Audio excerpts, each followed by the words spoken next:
Michelle 你好啊，你覺得今次行程邊一部分令你最難忘呢？最深刻嘅就係去咗中國船政文化博物館，見識到船政文化同國家近代發展，再加上 3D 嘅體驗劇，真係好震撼，令我覺得國家嘅自強不息同民族嘅自豪感。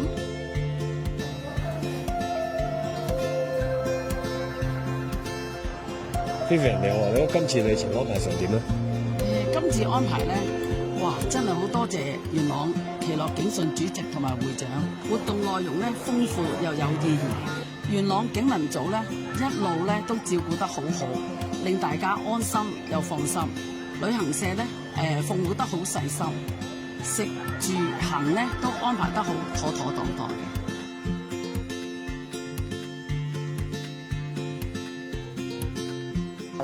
大哥你好啊，今次旅程邊一件事令你最難忘呢？係最難忘係發生有少少嘅交通意外啦，有架三輪車咁啊撞到我哋嘅旅遊巴嘅車尾啦，交警啊好快脆，好有效率嚟到我哋呢度，令到我哋繼續咧餘下嘅開心旅程。咁美娟你咧？我最難忘就係阿 Man Sir 啦，佢對我哋咧啲長者咧非常之尊重，同埋佢啲嘅好開心啊！我哋唔該晒。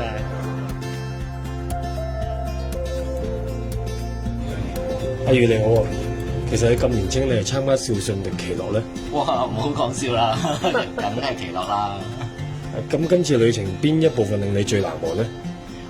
就係同阿 Sir 啦，同阿 Man Sir 一齊去做健身啦，係啦，咁佢又好 nice 啦，又訓練我哋好多嘢，係啊，學到好多嘢。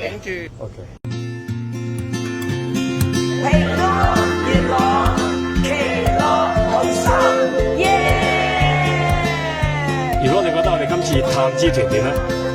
非常之好，最緊要我哋嗰班耆樂嘅會長會咧，就齊心同心而行，憑晒強力為元朗區嘅耆樂嘅會長會咧搞得更加好。嚟緊我哋仲有好多精彩節目等住大家一齊參加㗎，耶！